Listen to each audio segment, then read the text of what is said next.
우리가 감당해야 할 엄중한 사명이라는 제목으로 함께 말씀 나누겠습니다.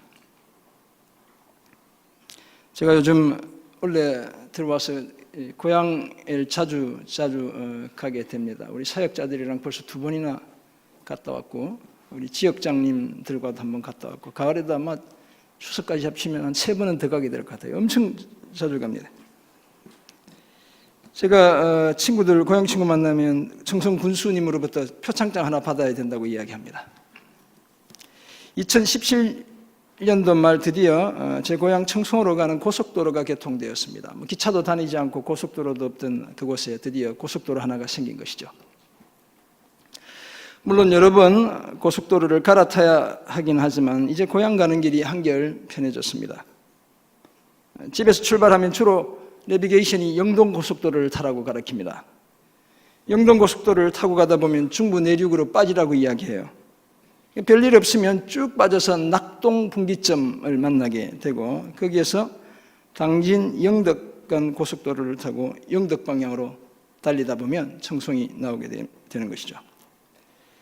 안동과 의성을 지나 청송에 이르고, 그리고 청송 IC에서 나와서 25km를 또 시골길을 달려가면 드디어 제 고향 마을이 등장합니다. 그런데 신나게 고속도로를 달리다가 주의를 게을리하는 바람에 2번이나 낙동분기점을 지나쳐 선산까지 내려갔다가 돌아와야 했습니다. 예정된 시간에 도착하지 못해 주일 저녁 마치고 이렇게 가니까 먼저 와 계시던 형님 누님들이 잠 못 자고 걱정하며 저를 기다리는 모습을 지켜보기도 했습니다. 우리가 사명을 제때에 완수하지 못하는 많은 이유들 중 하나는 인생이라는 차를 몰고 잘못된 길을 달리고 있기 때문에 그렇습니다. 우리는 종종 결코 가지 말아야 할 길로 달려가기도 합니다. 그래서 전혀 의도하지 않았던 곳에 놓여있는 우리 자신을 발견할 때가 있습니다. 고속도로의 출구를 빠져나와 어디든지 갈 수는 있지만 모든 출구가 우리가 빠져나와야 하는 출구는 아니죠. 왜냐하면 어떤 출구는 우리를 전혀 의도하지 않았던 곳으로 인도할 수 있기 때문에 그렇습니다. 많은 사람들이 목적지를 놓치는 이유가 바로 잘못된 출구를 이용하기 때문에 그렇습니다. 어슴풀에 불빛이 보인다고 해서 무조건 그쪽으로 차를 몰지 않아야 합니다. 목적지로 제대로 인도해주는 정확한 출구를 이용해야 합니다. 그래야 계획하고 의도했던 목적지에 안전하게 도착할 수 있습니다. 그래야 하나님께서 우리에게 주신 소명을 제때에 확실하게 완수할 수 있습니다. 오늘 본문 디모데후서 4장 1절에서 8절은 사역이나 섬김의 현장에서 우리가 지속적으로 힘써야 할 것이 무엇인지를 알려줍니다. 그것은 다름 아니라 말씀을 전파하고 충성되게 직분을 감당하고 목표를 분명히 하는 것입니다. 더구나 바로 이런 것들이 예수의 제자인 우리가 감당해야 할 엄중한 사명이라고 말씀합니다. 그래서 오늘 설교의 제목이 우리가 감당해야 할 엄중한 사명입니다. 이와 같은 분명한 사명에 붙들려야 우리 자신과 우리가 속한 공동체가 하나님이 계획하신 목적지에 제대로 이룰 수 있게 되는 것이죠. 우리 목회자들이나 또는 성도님들이 사역이나 봉사에 임할 때 흔히 빠져드는 오류가 있습니다. 그것은 다름 아니라 사역이나 봉사 그 자체를 목적으로 만드는 오류입니다. 교회에서의 사역이나 봉사는 교회와 성도들을 건강한 그리스도의 몸으로 세우기 위한 수단에 불과한데 그 수단을 목적으로 생각하는 것이죠. 더구나 우리가 건강한 그리스도인으로 세워지는 것 그 자체도 궁극적인 목적은 아닙니다. 개인이나 교회를 통해 하나님께 영광을 돌리는 그것이 우리의 사역과 봉사의 궁극적인 목적이죠. 이런 목표를 분명하게 하기 위해 우리는 먼저 하나님과 우리 자신과의 수직적인 관계를 제대로 정립해야 합니다. 최근에 제가 이 얘기를 계속하고 있어요. 그래야 나를 경외하는 이기적인 마음, 곧 자기 사랑이 하나님을 경외하는 마음을 대체하지 않게 되는 것입니다. 하나님과 우리와의 관계가 분명해야 하는 거예요.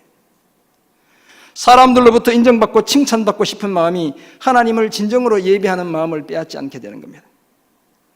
바울은 동역자 디모데에게 먼저 하나님과의 관계를 분명하게 하기 위해 배우고 확신한 일에 가라고 말합니다. 디모데후서 3장 14절에서 그렇게 말했죠. 하나님의 말씀으로 돌아가서 말씀의 거울 앞에 자신을 세우라고 당부했던 것이죠. 그런 당부 이후에 비로소 그때의 디모데와 오늘의 저와 여러분이 감당해야 할 분명한 목표, 그 엄중한 사명이 무엇인지를 오늘 본문을 통해 말해주고 있습니다. 그렇다면 오늘 본문에서 발견하는 우리가 감당해야 할 엄중한 사명은 과연 무엇이겠습니까? 첫째는 항상 말씀을 전파하는 것입니다. 오늘 본문 1절을 한번 같이 읽어볼까요? 시작. 하나님 앞과 살아있는 자와 죽은 자를 심판하실 그리스도 예수 앞에서 그가 나타나실 것과 그의 나라를 두고 엄히 명하노니. 엄히 명한다 이렇게 말씀하고 있죠. 이 엄히 명한다는 말은 군대에서 상관이 부하에게 지시하는 바로 그 명령을 이야기하는 것입니다. 그렇다면 일종의 영적인 권위를 가지고 당부하는 것이죠. 따라서 이 사명은 디모데가 해도 되고 안 해도 되는 것이 아니라 상관이 명령하면 군인은 복종해야 하는 것이죠. 반드시 감당해야 할 사명인 것이죠. 더구나 이것은 신적인 권위와 섭리 속에서 주어지는 명령이기도 합니다. 왜냐하면 네 개의 영적 실체가 오늘 본문 1절에 등장하기 때문에 그렇습니다. 하나님 앞이라고 이야기하고 있죠.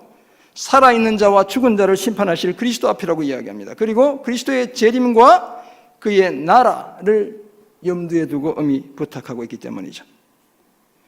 우리가 종종 잊고 지내지만 사역 현장은 끊임없이 영적 전쟁을 치러야 하는 전쟁터입니다. 제가 그런 생각들을 많이 하게 돼요. 잠시 한눈을 팔다 보면 자신과 공동체가 한순간에 잘못된 길에 들어서 있습니다. 바울은 자신의 사역 현장에서 이런 일들을 무수히 목격했죠. 그래서 죽음을 목전에 두고 디모데가 끝까지 감당해야 할 사명이 무엇인지를 말해주고 있습니다. 따라서 오늘 본문은 어떤 측면에서 보면 노사도, 이제 죽음을 목전에 둔 사도 바울이 지금까지 붙잡고 달리던 그 사역의 바통을 젊은 목회자 디모데에게 넘겨주는 그런 장면이다, 이렇게 이해할 수도 있겠습니다. 오늘 본문 2절에 그 사명이 구체적으로 언급되고 있습니다. 너는 말씀을 전파하라. 때를 얻든지 못 얻든지 항상 힘쓰라. 범사의 오래 참음과 가르침으로 경책하며 경계하며 권하라. 첫 번째 사명은 말씀을 전파하는 것입니다. 그것도 때를 얻든지 못 얻든지 항상 그 일을 힘써야 합니다. 제가 미국에 학교를 두 군데 다녔는데 달라스 신학교와 사우스 웨스턴이라는 신학교에 두 학교 다 이 큰 이 돌에다가 Preach the word 이렇게 적어놨어요. 말씀을 전파하라 이렇게 적어놨단 말이죠. 바로 그것이 우리가 감당해야 할 엄중한 사명이라는 거예요. 이처럼 말씀을 전파하는 일은 시즌이 따로 있는 것이 아닙니다. 계절 상품 같은 것이 아니라는 것입니다. 말씀을 전할 최적의 때가 따로 있는 것이 아니라고 말씀합니다. 지금이 바로 그때인 것입니다. 항상 그때인 것입니다. 그러므로 우호적인 환경 속에서는 물론이고 때로는 적대적인 환경 속에서도 계속 말씀은 선포되어져야 합니다. 그렇다면 말씀이 과연 무엇이기에 때를 가리지 않고 항상 전하기를 힘써야 하는 것이겠습니까? 디모데전서 1장 15절에 따르면 그것은 그리스도의 복음입니다. 그리스도께서 죄인을 구하시려고 이 세상에 오셨고 고난을 당하셨고 십자가에서 죽으셨고 부활하셨고 승천하셨고 다시 오신다는 복음이 그때의 디모데와 오늘 저와 여러분이 때와 장소를 가리지 않고 전해야 할 말씀인 것입니다. 전파한다는 것은 목사들이 강대상 뒤에서 근엄한 자세와 목소리로 설교하는 것만을 의미하지 않습니다. 제 제자들이 목사님은 설교할 때 목소리가 다르대, 평소에 이야기할 때와 아마 그런 것 같아요. 그런 것을 의미하는 게 아니라, 것만을 의미하는 것이 아니라는 것이죠. 우리 모두가 전령이 되어 우리의 삶의 현장 어디에서나 복음을 전하는 것을 의미합니다. 또 다른 사명은 무엇입니까? 범사의 오래 참음과 가르침으로 경책하고 경계하고 권면해야 한다는 것이죠. 모든 일에서 너무 성급하게 참견하려 들지 말고 인내심을 가지고 주의를 기울여 가르치되 잘못된 것을 상대방이 수긍하도록 말해 주어야 한다는 것입니다. 악하고 나쁜 것에 대해서는 용기를 내어 분명하게 꾸짖기도 해야 하고 낙심한 영혼들은 잘 격려해야 한다고 말씀하고 있습니다. 왜냐하면 이렇게 해야 선포된 말씀이 제대로 효력을 발휘하기 때문에 그렇습니다. 사랑하는 성도 여러분, 바울이 디모데에게 엄히 명하는 말씀을 전파하라는 이 사명은 오늘 저와 여러분의 사명입니다. 이 땅에 교회에 존재하는 이유는 하나님과 하나님의 영광을 드러내기 위한 것이죠. 그 영광을 드러내는 가장 확실한 두 가지 방법이 예배고 전도인 것입니다. 예배와 전도가 빠진 교회는 사람들의 사교 집단이지 더 이상 교회가 아닙니다. 바울은 디모데에게 그 전도의 사명을 제대로 감당하라고 엄히 명령했습니다. 그 명령에 따라 오늘 우리도 때를 얻든지 못 얻든지 시즌이든지 시즌이 아니든지 말씀을 선포하는 일을 항상 힘써야 합니다. 또한 교회 안팎에서 모든 일에 오래 참음과 가르침으로 경책하고 경계하고 권해야 합니다. 이런 삶을 힘써 맡겨주신 말씀 전파의 엄중한 사명을 온전히 감당해내는 저와 여러분 모두가 되시기를 주님의 이름으로 축원합니다. 아멘. 네, 오늘도 저는 예정된 시간에 정확하게 마칩니다. 오늘 본문에서 발견하는 두 번째 사명으로 충성되게 직분을 감당해야 합니다. 본문 3, 4절은 앞선 2절과 뒤따라오는 5절 모두에 연관된 내용이다 이렇게 볼 수 있습니다. 복음의 진리에서 멀어져가는 시대적 증상을 진단합니다. 사람들이 바른 교훈을 받아들이지 않는 그런 때가 이르게 된다는 것이죠. 왜냐하면 귀가 가려워 자기의 사욕, 자기의 잘못된 욕심을 따를 스승을 많이 두고 또 그 귀를 돌이켜 허탄한 이야기를 따르기 때문에 그렇습니다. 약이 되는 쓴소리를 듣기 싫어하고 독이 되는 아첨의 말이나 귀에 즐거운 허황된 말만 들으려 한다는 것이죠. 바른 교훈 곧 올바른 가르침을 받아들이지 않는 이유는 그것이 듣기에 거북하고 불편하기 때문이죠. 예를 들어 바른 교훈은 지금 내가 옳다고 생각하는 신념과 말과 태도를 고치라고 말합니다. 보이는 것에 휘둘려 살아가는 나에게 보이지 않는 하나님께 더 집중하라고 말합니다. 그래서 영적 갈증을 해소해 줄 진정한 목자가 아니라 가려운 길을 시원하게 해주고 잘못된 욕망에 타당성을 부여해 줄 거짓 교사들을 사람들이 찾게 되는 거예요. 바른 교훈은 듣기 싫은 거예요. 그런 교사들은 사람들의 마음과 양심을 가지고 장난질을 치죠. 그렇기 때문에 참된 지식을 전달할 수 없습니다. 양심의 변화를 만들어내지 못합니다. 우리를 진정한 그리스도인으로 세워주지 못합니다. 당연히 진리와는 더 멀어지고 하나님 이야기 대신 신화와 같은 허탄한 사람들의 이야기, 꾸며낸 이야기를 따르게 되는 것이죠. 4절에서 허탄한 이야기를 따른다라고 말할 때 이 따른다는 의학적인 용어인데 손목이나 팔다리가 삐거나 겹질려지는 것을 의미하는 거예요. 뼈에 문제가 생길 만큼 아무 생각 없이 그런 헛된 것들을 따라간다는 거예요. 이 시대적 증상이. 좋아서 따라갔지만 사실은 팔이나 다리가 삐거나 골절되는 것과 같은 불행한 결과가 초래될 뿐입니다. 그런 시대를 살아야 하는 제자 디모데에게 바울은 5절에서 이렇게 당부합니다. 5절 한번 같이 읽어볼까요? 시작. 그러나 너는 모든 일에 신중하여 고난을 받으며 전도자의 일을 하며 내 직무를 다하라. 그런 거짓이 횡행하는 목회 현장에서도 모든 일에 신중하라고 말씀합니다. 정신을 차리라는 것이죠. 균형을 잃지 말라는 것입니다. 자기 자신을 잘 통제해야 한다는 것입니다. 가려운 길을 긁어주는 솔깃함에 함부로 휩쓸리지 말고 늘 진리 편에 서라는 것입니다. 더디게 가더라도 올바른 길을 가며 영혼의 기갈을 해소해주는 참된 사역을 하라는 당부이죠. 그런 사역 가운데 당연히 고난이 수반되기 마련입니다. 진리를 지키는데 어떻게 고난이 없겠습니까? 고난 없는 영광은 100% 가짜입니다. 그런 영광은 정말 조심해야 합니다.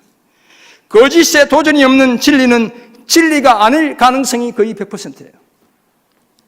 그래서 고난도 넉넉히 감당하라고 당부하고 있습니다. 그뿐이 아닙니다. 복음을 전하는 전도인의 일도 잘 감당하고 맡겨진 직무도 다 할 것을 당부했습니다. 여기서 말하는 직무는 직분을 가리키는 것이죠. 집사라는 말이 이 말에서 나왔습니다. 그렇다면 내 직무를 다하라는 것은 네가 맡은 바 직분을 충성되게 감당하라는 당부인 것입니다. 사랑하는 성도 여러분, 이처럼 우리는 귀가 가려운 사람들이나 그들의 가려운 길을 일시적으로 긁어주는 거짓 스승들과 달라야 합니다. 우리는 모든 일에 균형 감각을 잊지 않아야 합니다. 제가 목회적 두 가지 큰 테마가 뭡니까? 진정성과 균형이에요. 균형을 잃어버리면 저만 힘든 것이 아니라 교회 전체가 힘들어지는 것이죠. 주님과 복음과 교회를 위해서라면 기꺼이 고난도 감수해야 합니다. 복음의 증인으로서의 사명을 제대로 감당해야 하고 교회에서 맡은 직분에 충성해야 합니다. 이것이 저와 여러분을 향한 엄중한 사명이에요. 지금 사도 바울이 죽음을 목전에 두고 젊은 제자, 동역자인 디모데에게 당부하는 사명이고 오늘 저와 여러분을 향해 당부하는 사명인 것이죠. 이런 삶을 지속적으로 감당하기 위해 우리는 하나님과의 수익적인 관계를 회복해야 합니다. 그것이 성결과제이죠. 하나님과 우리의 관계가 회복되어져야 해요. 그러나 범죄한 이후 우리 인간은 하나님과의 수익적인 관계보다 사람들과의 수평적인 관계를 먼저 생각합니다.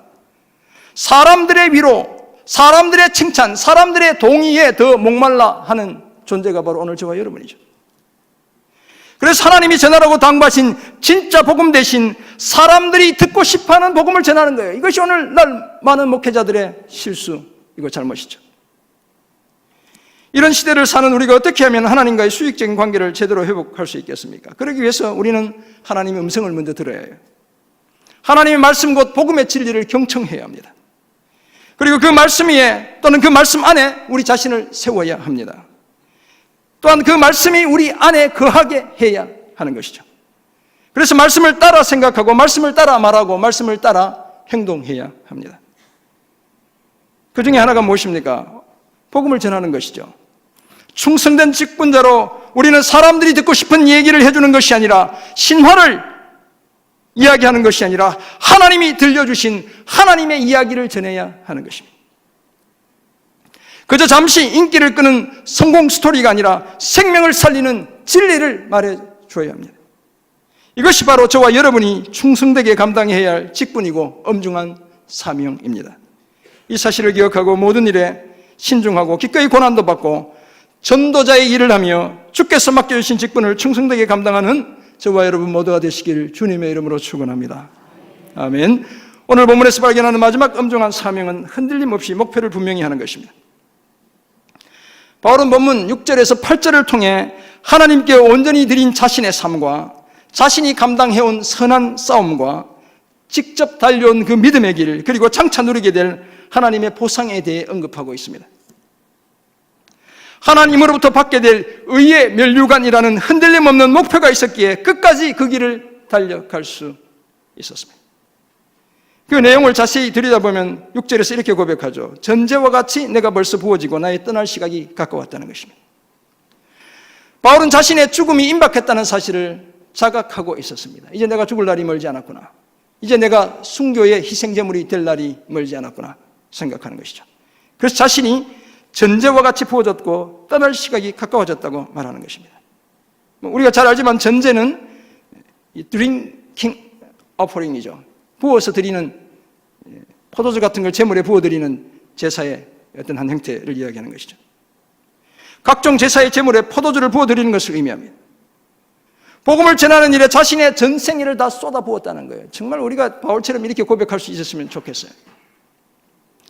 어쩌면 마침내 자신이 순교의 제물로, 자기 몸이 순교의 제물로 드려지며 자신의 모든 피를 쏟아야 할 그때를 직감하고 있었을 것입니다. 그래서 전제와 같이 부어졌다고 이야기하는 것이죠. 여기에 떠날 시각이 가까웠다라고 말을 추가하죠. 이중적으로 자신의 임박한 죽음을 예고하고 있습니다. 배가 떠날 시간이 되었다는 것입니다. 인생의 여행을 끝내야 할 때가 되었다는 것입니다. 아마도 디모데는 이 구절을 읽으며 스승의 죽음이 임박했다는 사실을 깨닫고 뜨거운 눈물을 흘려야 했을 것입니다. 바울은 계속해서 자신이 어떤 자세로 증인의 삶을 살았는지 7절에서 말씀합니다. 나는 선한 싸움을 싸우고 달려갈 길을 마치고 믿음을 지켰다는 거예요. 여기서 싸움은 달리기 또는 복싱, 레슬링 등 전반을 의미한다. 이렇게 운동 경기를 의미한다고 보시면 돼요. 선한 싸움을 싸웠다는 것은 근신하고 절제하고 규정대로 싸웠다는 거예요. 그것도 자신을 위해 싸운 것이 아니라 오직 주님과 주의 복음을 위해 그렇게 싸웠습니다. 그래서 자신의 달려갈 길을 마쳤습니다. 육상 경기의 트랙을 연상하면 됩니다. 복음의 트랙을 끝까지 달렸다는 거예요. 자신에게 맡겨주신 사명을 충성되게 감당했다고 고백합니다. 믿음을 지켰습니다. 복음의 진리에서 벗어나지 않았고 복음의 진리가 퇴색되지 않게 했다는 것이죠. 뿐만 아니라 하나님 아버지와 주 예수 그리스도에 대한 믿음이 전혀 흔들리지 않았다는 것입니다. 바울이 이렇게까지 충성할 수 있었던 이유를 8절이 말씀합니다. 다름 아니라 흔들림 없는 목표가 있었기 때문에 그렇습니다. 이제 후로는 나를 위하여 의의 면류관이 예비되었으므로 주곧 의로우신 재판장이 그날에 내게 주실 것이며 내게만 아니라 주의 나타나심을 사모하는 모든 자에게도니라. 아멘. 그 목표는 다름 아니라 바울 자신은 물론이고 주의 나타나심을 사모하는 모든 자에게 주시는 의의 면류관이었습니다. 자신의 구원에 대한 확신과 자신의 수고에 대한 하나님의 보상에 대한 확신이 바울로 하여금 끝까지 믿음의 경주를 달려가게 했습니다. 하나님께서 그 수고를 인정해 주신다는 사실을 확실히 믿었습니다. 우리는 그거 하나만으로 세상 사람이 뭐라고 해도 이 믿음의 길을 끝까지 우리는 달려내야 합니다. 고대 올림픽 경기에서 우승자에게 주는 관은 넝쿨이나 잎이나 꽃으로 만든 관이었어요. 따라서 월계수 나무 잎이나 솔잎 등으로 만든 그런 관은 금방 시들고 마는 거예요. 없어질 관들이. 그러나 믿음의 경주를 마친 사람들과 그리스도의 나타나심을 한결같이 사모하는 자들에 대한 하나님의 인정은 시들지 않습니다. 영원합니다. 그래서 그 관을 의의 면류관이라고 부르는 것입니다. 사랑하는 성도 여러분, 그러므로 우리도 믿음의 경주를 완주하기 위해 흔들리지 않는 목표를 가져야 합니다. 우리의 온 생애를 주님과 주님의 나라와 주님의 교회를 위해 아낌없이 불태우는 목표를 분명히 해야 합니다. 가장 으뜸되는 목표는 물론 하나님께 영광을 돌려드리는 것이죠. 그래서 착하고 충성된 종으로 우리가 인정을 받는 것입니다. 마침내 영원히 시들지 않는 의의 면류관을 얻게 되는 것이죠. 우리의 믿음이 헛되지 않았다는 사실을 하나님으로부터 인정받게 되는 그 목표를 우리는 가져야 합니다. 그러므로 우리는 지금도 선한 싸움을 싸워야 합니다. 마땅히 달려가야 할 길을 힘차게 달려가야 합니다. 그리고 끝까지 믿음을 지켜내야 합니다. 거기에 대해 사모하는 마음으로, 사랑의 마음으로 그리스도의 재림을 기다려야 합니다. 의의 면류관을 얻게 될 흔들림 없는 목표를 가지고 아름다운 믿음의 삶을 살아내는 저와 여러분 모두가 되시기를 주님의 이름으로 축원합니다. 아멘. 그렇다면 이런 사실을 깨달은 우리는 이제 어떻게 살아야 하는 것일까요? 우리도 말씀을 전파해야 합니다. 그것도 하나님이 기뻐하시는 모든 방법을 동원해 말씀을 전해야 합니다. 복음의 증인이 되는 것은 예수를 믿는 모든 사람들이 감당해야 할 거룩한 사명이죠. 우리는 사실 이 일을 위해 부르심을 받았습니다. 세상으로부터 우리가 부름을 받은 이유가 무엇입니까? 세상으로 보냄을 받기 위한 거예요. 예수 믿지 않는 사람들 구원해내라고. 우리 가족들, 친구들, 동료들, 선배와 후배들에게 구원의 길은 오직 예수님밖에 없다는 사실을 우리는 말해주어야 합니다. 지난 안식월 기간 동안 설교 준비를 제가 큰 건 작은 거 한 8개를 했고 참 바빴어요. 안식월이 사실 쫓기는 시간들이었고 읽고 싶은 책을 3권 읽었고 그 다음에 사람들 조금 만났는데 그 마지막 목표가 부산에 계신 제 큰 누님을 교회로 한번 인도해 오는 것이었습니다. 16살 때까지 저희 누님이 교회를 다니다가 77세가 되기까지 한 번도 교회에 발을 들여놓지 않고요. 계셨죠. 제가 그 누님을 모시고 교회를 한번 가야 되겠다 하는 생각을 했습니다. 지난 7월 21일 토요일 저녁 누님 댁을 방문했고 밤늦은 시간까지 누님 집을 찾아온 다른 부산에 사는 다른 형제들, 부산에 우리 형제분들이 많이 계시거든요. 그래서 만나서 즐겁게 교제했습니다. 나이 50 넘은 저에게 우리 시장 형님과 작은 누님이 용돈을 주시더라고. 여전히 평생 막내 모양이에요. 괜찮다고 해도 본인들 마음이라고 용돈을 주셔요. 드디어 주일 아침이 되었습니다. 그래서 저희 아내가 오늘 아침에 그러더라고요. 우리 시댁은 다들 이렇게 황금을 보기를 돌같이 하고 이런 집안이라고 그러긴 했어요.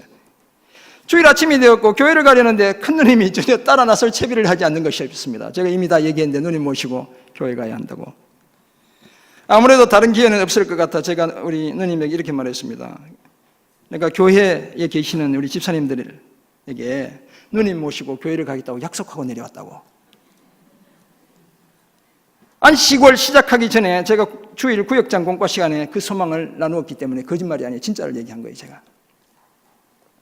망설이던 누님이 목사 동생이 거짓말을 하게 할 수는 없다며 빠른 속도로 채비를 하시더니 같이 따라 나서는 것이었습니다. 저희 누님이 지금도 당군도 섬기고 절에도 다니고 그런 누님이 저를 따라 교회에 가게 된 거예요. 비록 설교 시간에 조금 졸긴 했지만 그날따라 좀 목사님 설교가 조금 이렇게 성경 내용이 많고 이렇게 가지고 저처럼 이렇게 잘 설교를 제가 저처럼 잘 못한다는 얘기예요. 네, 조금 지루하게 이렇게 하시더라고요. 그래서 아무튼 옆에서 졸긴 했지만 너무너무 감사했어요. 제가 다녔던 대학 시절에 다녔던 그 교회에 제가 제 누님을 모시고 간 거예요. 성령께서 역사하시면 언젠가 누님의 마음을 완전히 돌이키시고 다시 자녀로 삼아 주실 것을 믿기 때문에 저는 너무너무 감사했어요. 우리는 10월 29일 홈커밍 행복 나눔 축제를 개최합니다. 다시 한번 주님과 복음으로부터 멀어진 우리 가족과 지체들에게 복음을 전해야 합니다. 그들을 살리는 길이 오직 주의 말씀밖에 없다는 사실을 기억하고 때를 얻든지 못 얻든지 항상 복음을 전하는 저와 여러분 모두가 되시기를 간절히 소원합니다. 아멘. 네, 아멘 하셨죠? 다음 주에 몇 명 작정하는지 제가 보겠습니다. 아멘 하시면 책임져야 돼요. 그래서 제가 아멘 안 시키잖아요. 아멘 안 한다고 제가 화내지 않잖아요. 두 번째 적용점, 끝까지 믿음을 지켜야 합니다. 오늘 밤 여기 오신 분들 중에 예수를 믿지 않는 분들은 아마도 한 분도 없을 것 같아요. 아니면 어쩌면 예수 믿지 않는데 저녁에 한번 가족에서 억지로 따라온 분이 계실지도 모르겠어요. 우리가 붙들고 있는 이 믿음 끝까지 지켜야 합니다.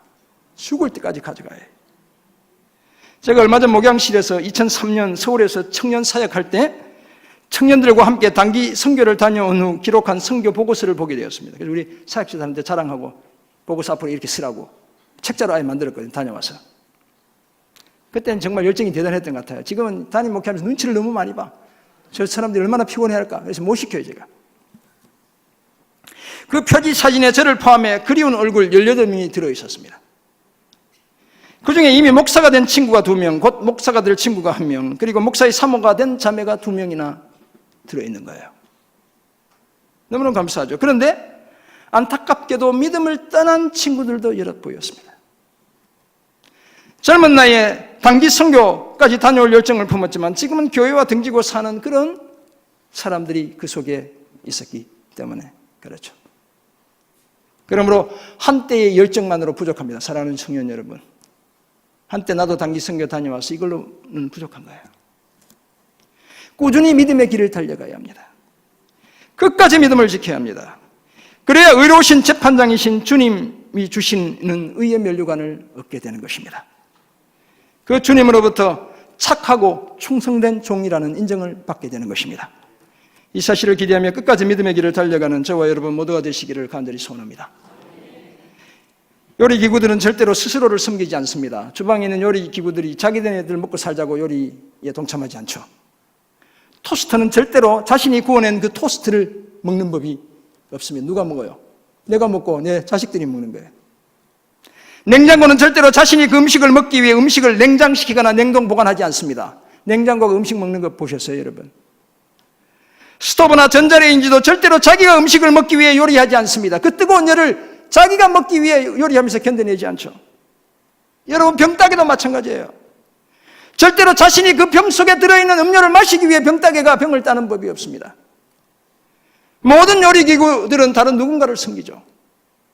사실 우리 인간들이 자신의 소명에 충실한 요리기구들이 제공하는 유익을 다 누리며 살아가는 거예요. 요리기구들은 자기 스스로를 유익하게 하는 것이 아니라 그것을 사용하는 우리 인간의 삶을 윤택하게 하는 것입니다.